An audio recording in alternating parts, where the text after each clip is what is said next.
परम आदरणीय स्थापक अध्यक्ष महोदय माननीय धर्म प्रकाश भारती जी, कार्यकारी अध्यक्ष माननीय बादल सिंह बहुत जी एवं कार्यक्रम में जुड़े हुए सभी भाइयों और बहनों को जय भीम, नमो बुधाय।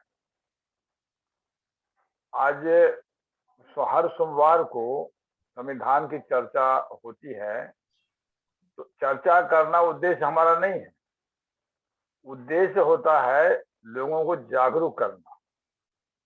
ये भारत की विडंबना कहा जा सकता है कि मान लिया गया है कि हर व्यक्ति को, हर नागरिक को संविधान मालूम है, मान लिया गया है, बता रहे हैं, लेकिन कहीं क्लास में पढ़ाई होती नहीं, औपचारिक शब्द भी नहीं बोला जाता संविधान, न प्राइमरी स्कूल में, न मिडिल स्कूल में, न हाई स्कूल में, न कॉलेज। अगर कहीं होता भी है तो जो डिपार्टमेंट खास करके पॉलिटिकल साइंस बनता है उसका एक विषय है।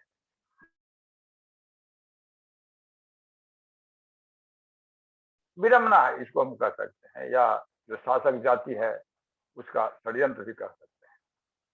तो अब जाने पहली बात हम ये बता दें कि संविधान है क्या। ये अभी हम लोग मंच वगैरह पर नहीं बोल पाते हैं क्योंकि समय अभाव रहता है, और ये जो क्लास में जो बताया गया है, जो क्लास किए हैं, एलएलबी जो क्लास किए हैं, उनको बहुत अच्छा तरह से मालूम है संविधान क्या है।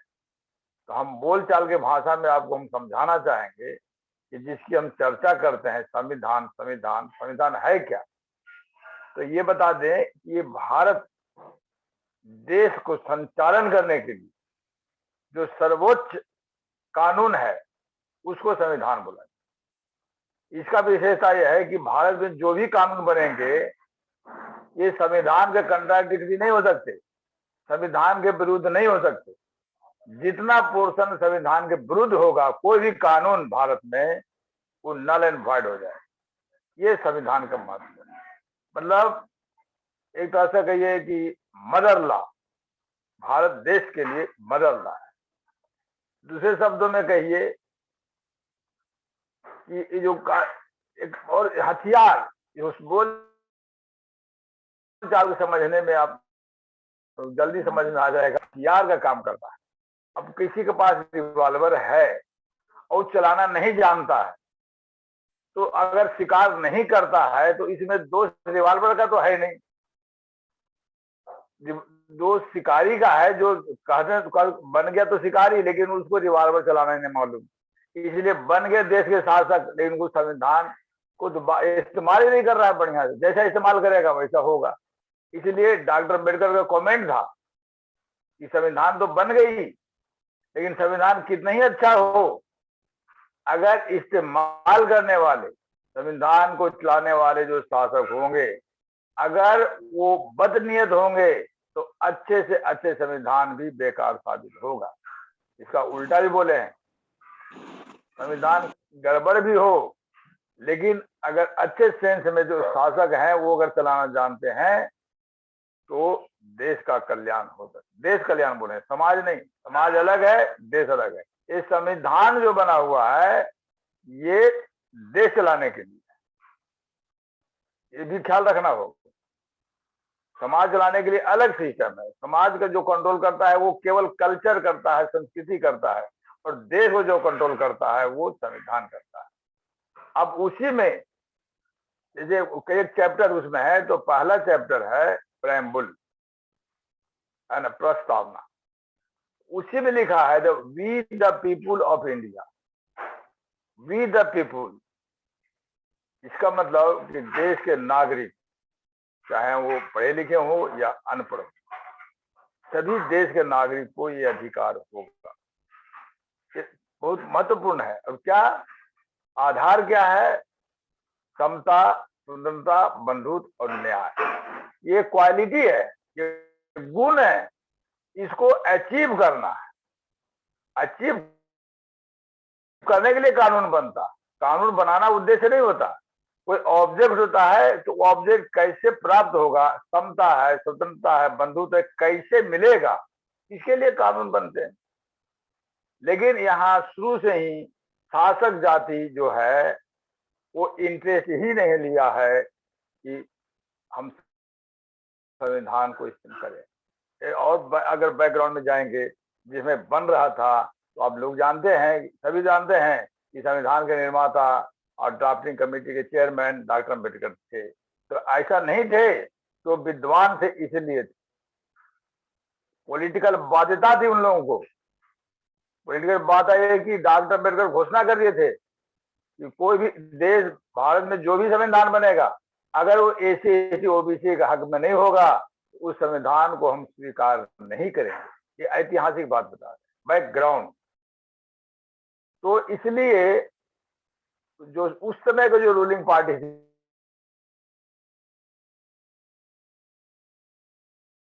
मानना ही पड़ेगा। इसमें जो गांधी जी का नाम आता है, वो ज्यादा होशियार थे, नेहरू से भी ज्यादा होशियार। नेहरू तो घबरा गए, वे कैसे होगा। गांधी बोले ठीक है, जो उनको लिखना है लिखने दो, इस्तेमाल तो हमें करना है, कानून जो है वो इस्तेमाल तो हमें करना है, जो लिखना है लिखने दो। ये सब ऐसा पॉलिटिकल बैकग्राउंड में ही बोला ठीक है, अगर ऐसा आंदोलन करते हैं कि हम उसे संविधान को कभी स्वीकार नहीं करेंगे जिसमें एससी एसटी का हित नहीं हो। अब उस लेकर करके बाध्य होकर करके रूलिंग पार्टी को इनको ड्राफ्टिंग कमेटी का चेयरमैन बनाना पड़ा। ये तो ऐतिहासिक चीज है, यह किताब में भी बहुत कम जगह मिलेगा। तो लेकिन बेसिक जानकारी होनी चाहिए। संविधान जो बना हुआ है, जितने भी उसमें लिखे हुए हैं आर्टिकल्स है ना, अनुच्छेद भी बोलते हैं उसको हिंदी में, वो सब तो है। राष्ट्रपति की बहाली कैसे, अपॉइंटमेंट कैसे होगा, गवर्नर कैसे होगा, सरकार कैसे बनेगी, सब तो है। ये सब तो कानूनी चीज है, अपना लिखा हुआ है। लेकिन जड़ हम लोग को जानना चाहिए, ताकि बैकग्राउंड अगर हम जानेंगे तो समझ में आएगी कि हमें क्या करना है और कैसे करना है। अब रह गई बात एक फंडामेंटल राइट चैप्टर है। फंडामेंटल राइट और नॉर्मल राइट में क्या फर्क है? तो नॉर्मल राइट में है कि आज प्रोसेस है कि लोअर कोर्ट में जाना पड़ेगा, उससे जो मिल गया तो ठीक है, नहीं तो उससे हायर जाना पड़ेगा, नहीं तो उसे हाई कोर्ट जाना पड़ेगा, सुप्रीम कोर्ट जाना पड़ेगा। ये नॉर्मल कानून के लिए, राइट के लिए। लेकिन फंडामेंटल राइट है कि डायरेक्ट आप हाई कोर्ट सुप्रीम कोर्ट जा सकते। ये फंडामेंटल राइट है, राइट टू लाइफ है, राइट टू लिबर्टी है, एक्सप्रेशन ऑफ स्पीच, मतलब जो भी है सात को है, मतलब फंडामेंटल राइट है। लेकिन पहले हमको ये समझना चाहिए कि फंडामेंटल राइट क्यों बोला गया। वो इसीलिए बोला गया कि वो किसी भी हालत में कोई भी कानून ऐसा नहीं बन सकता इंडिया में जो फंडामेंटल राइट को हनन करता। अगर हनन करने वाला बना तो उतना पोर्शन, जितना पोर्शन से हनन हो रहा है, उतना पोर्शन नल एंड वॉइड हो जाए। ये महत्व है संविधान का, इसलिए इसको अलग शब्द दिया गया संविधान। बाकी ऐसे तो कानून लॉ भी बोलते हैं, रूल भी बोलते हैं, रेगुलेशन भी बोलते हैं, बहुत कुछ। माननीय अध्यक्ष जी, आपका शेष हम कंक्लूजन में लेंगे। अब मैं 5 मिनट का समय सुनीति बंते जी हैं एलएलएम आगे कंक्लूजन में लेंगे आपका। हाँ मैं हमारे सुनीति भिक्खुनी जी से अनुरोध करते हैं कि आप भी एलएलएम तो अभी कार्यक्रम शुरू करें। हाँ अभी लेंगे, पहले सुनीति बंते जी का लेते हैं, आगे कार्रवाई शुरू किया जाए। जी जी जी, बहुत बहुत साधुवाद साहब। मैं सुनीति बंते जी से अनुरोध करता हूं कि आप भी एलएलएम हैं और हमें संविधान से संबंधित कुछ देशनत है। माननीय सुनीति बंते। सभी को जय भीम, नमो बुद्धाय। सॉरी मैं थोड़ा लेट हो गई क्योंकि कुछ मुझे पहले पता नहीं था, थोड़ा भोजन करने निकल गए थे। संविधान के ऊपर कहना बोले तो एक काफी हमको आर्टिकल्स के हिसाब से और उनके इम्पोर्टेंस के हिसाब से हमको चुनाव करना पड़ता है कि कौन से आर्टिकल्स को हमने पहले लेना है। पिछली बार जब हमने लिया था तब शायद सर जी भी थे, लेकिन मैं अक्सर इस बात को ध्यान में लाना चाहती हूँ संविधान के माध्यम से कि संविधान को हमें सीक्वेंस से समझना पड़ेगा। जैसे अभी पहले जो हुआ हमारा, जो बाबा साहब के जो वर्डिंग्स थे, एजुकेट, एजिटेट, ऑर्गेनाइज, उसी तरह से उसको जिस तरह से गलत तरीके से पेश किया जाता कि एजुकेट ऑर्गेनाइज, एजिटेट, इस तरह किया जाता है। मतलब शिक्षित बनो, संघर्ष करो, संगठित रहो, ये बोलने के बजाय हरदम ये उल्टा होता है कि शिक्षित बनो, संगठित रहो और संघर्ष करो। उसी तरह संविधान में बहुत अच्छी तरह से बाबा साहब ने इक्वालिटी, लिबर्टी और जस्टिस की बात की है, लेकिन उसे प्रस्तुत करते समय हर कोई लिबर्टी, इक्वालिटी और फ्रेटर्निटी की बात करता है। तो इसको हमें थोड़ा सीक्वेंस समझने की जरूरत है। जैसे एजुकेट, एजिटेट, ऑर्गेनाइज समझा था, उसी तरह से इस सीक्वेंस को भी समझने की जरूरत है। जिस व्यवस्था की हमारे भारत में हजारों वर्षों से हम भुक्तभोगी रहे हैं, वो व्यवस्था रही है असमानता की, वो व्यवस्था रही है भेदभाव की। और इसी अवस्था को, भेदभाव के नीति को, असमानता की नीति को सर्वोपरि स्थान देकर बाबा साहब ने उसे बदलकर समानता में परिवर्तित कर दिया। संविधान के माध्यम से उन्होंने सबसे पहला और प्रायोरिटी में जो स्थान दिया है, जो फंडामेंटल राइट्स की बात करते हैं, उसमें सबसे पहला स्थान दिया है वो है समानता को, यानी इक्वालिटी को, लिबर्टी को नहीं, समानता को स्थान दिया है। क्योंकि बिना समानता के हम स्वतंत्रता यानी लिबर्टी का भी उपभोग सही तरह से नहीं कर पाएंगे। इस बात को समझना बहुत जरूरी है। अब इसको समझने के लिए हम देखेंगे कि स्वतंत्रता देने के लिए एक्चुअल में जो स्वतंत्रता दी जाती है, ली नहीं जाती। जैसे हम अपने परिवार में बोलो, समाज में बोलो, देश में बोलो, लोग कहते हैं कि स्वतंत्रता का अधिकार है, लेकिन वो अधिकार दिया जाता है, लिया जाता है, किसी और से लिया जाता है, हमारे वरिष्ठों से लिया जाता है, हमारे नियमों के द्वारा लिया जाता है, हमारे संविधान के द्वारा लिया जा रहा है। तो जब हम वो लेते हैं तो वो कहीं ना कहीं देने वालों पर निर्भर करता है कि वो आपको स्वतंत्रता देना चाहता है या नहीं। आज तक की परिस्थिति में स्वतंत्रता ही नहीं दी गई, यानी जो व्यवस्था रही है उसमें हमें ना पढ़ने का स्वतंत्रता थी, ना हमें कहीं आने जाने की स्वतंत्रता थी, ना हमें बोलने की स्वतंत्रता थी, ना हमें कहीं रोजगार करने की स्वतंत्रता थी। और ये किस आधार पर नहीं थी? तो ये असमानता के आधार पर नहीं थी। अब असमानता की व्यवस्था ये जाति व्यवस्था के आधार पर है, एक दूसरे से लिंक है। ये लिंक को हमें समझना पड़ेगा। और जब हम ये कहते हैं कि असमानता पर आधारित अगर स्वतंत्रता टिकी हुई है, तो सबसे पहले वो असमानता को दूर करना पड़ेगा। यानी सबसे पहले हमको समानता स्थापित करनी पड़ेगी, जिसमें अधिकार देने लेने की बात ना हो, हर किसी को स्वतंत्रता अपने आप मिल जाए।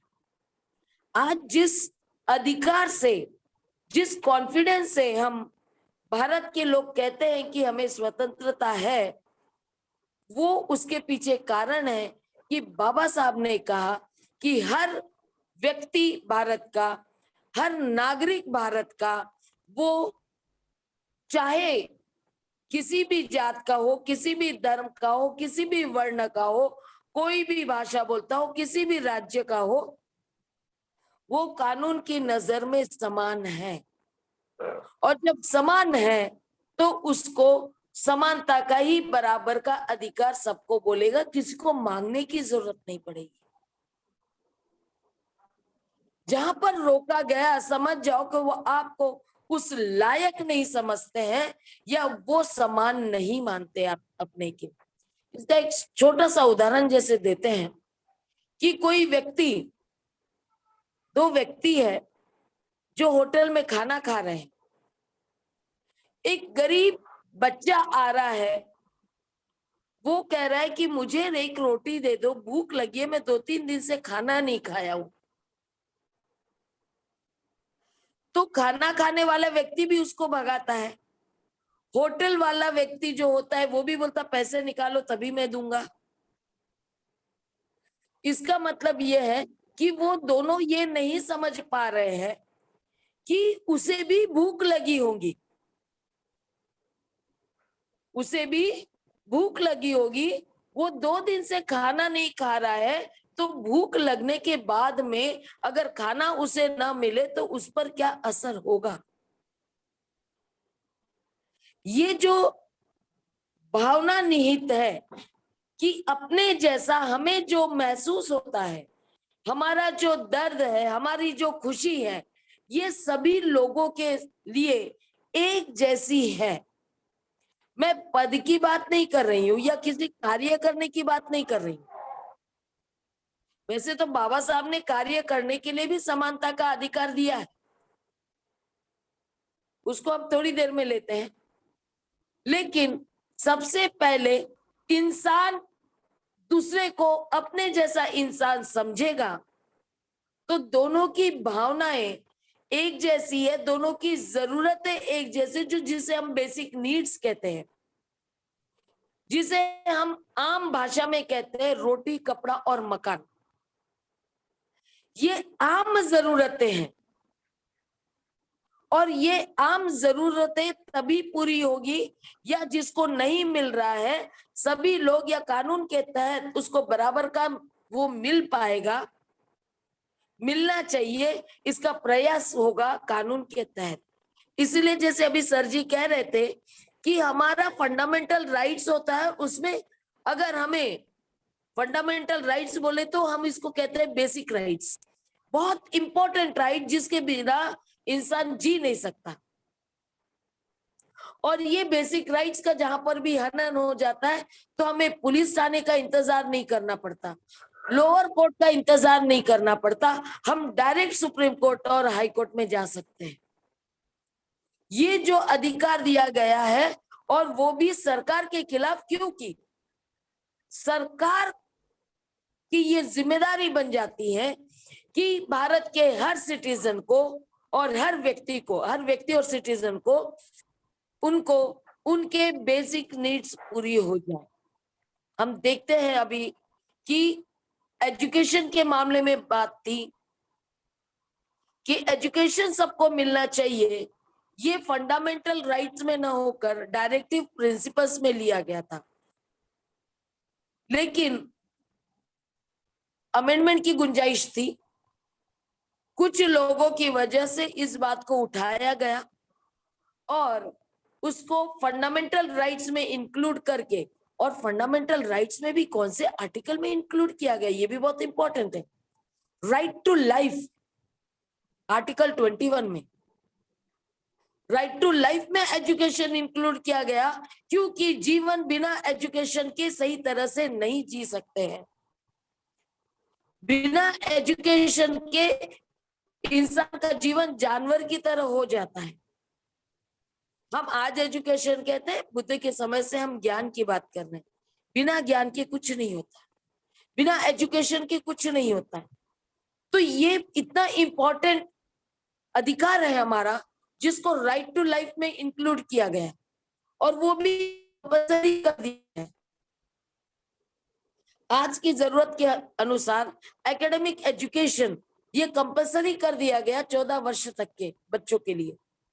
तो ये इससे पता चलता है कि अगर हमें हमारे ये बेसिक अधिकार, जो समानता का अधिकार है, जो हमसे भेदभाव करता है, वो भी अगर कोई हमारे साथ इस तरह करता है तो हम कानून का सहारा ले सकते हैं, संविधान के अंतर्गत ले सकते हैं। अन्य कानून के लिए तो बहुत सारे एक्ट्स हैं, लेकिन फंडामेंटल राइट्स के लिए हमें डायरेक्ट संविधान का सहारा लेना पड़ता है।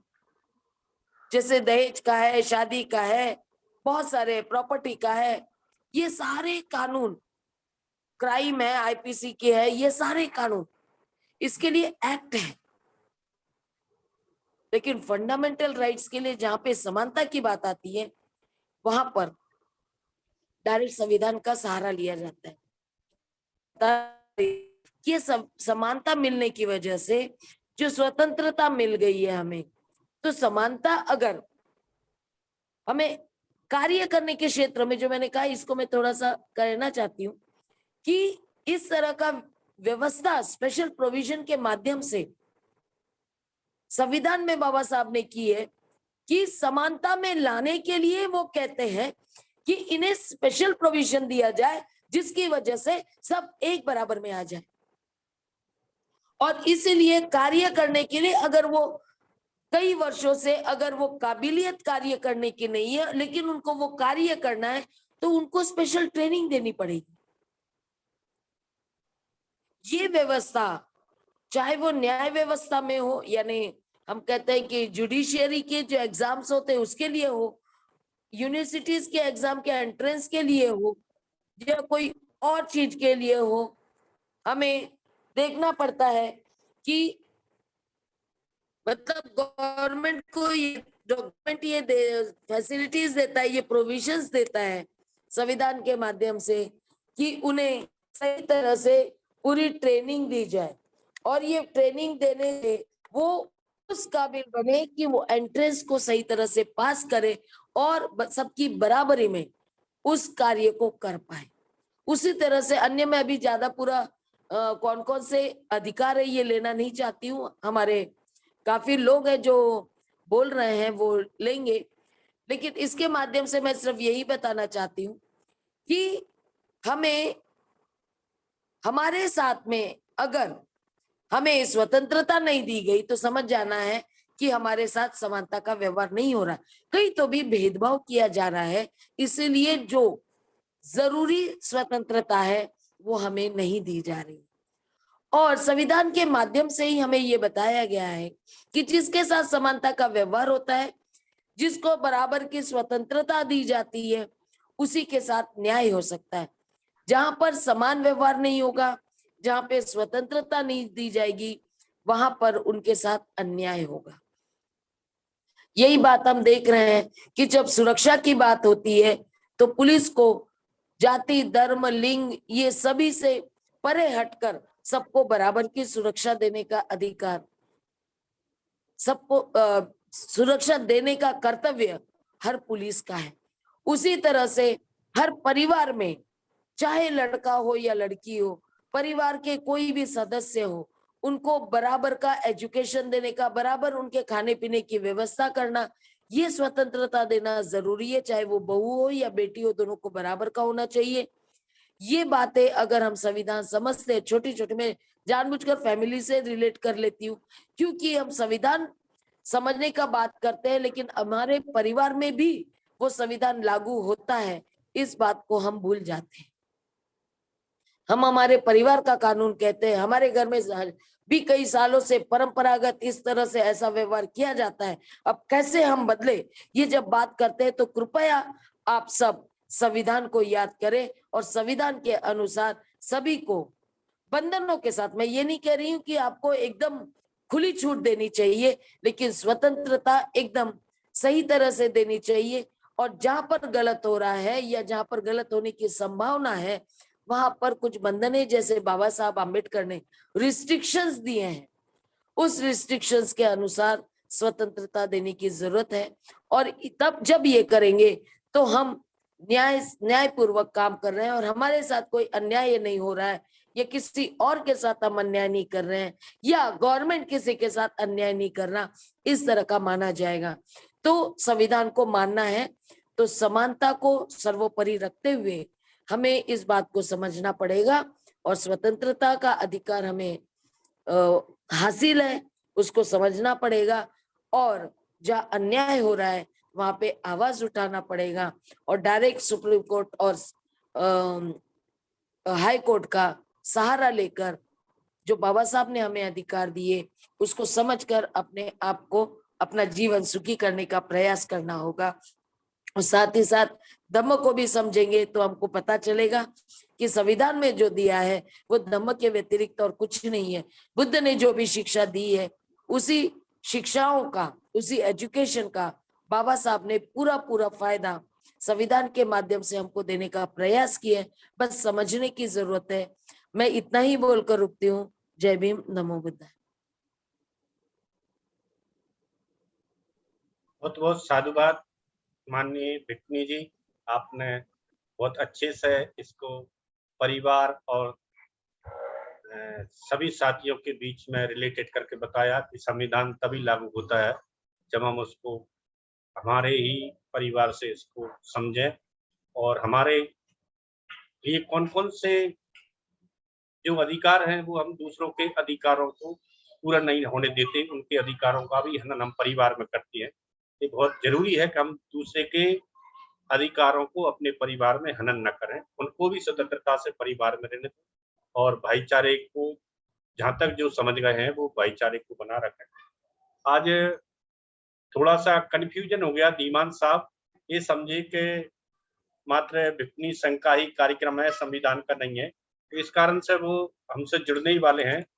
जब तक मैं के बौद्ध साहब का जो रह गया है फंडामेंटल और राइट्स एंड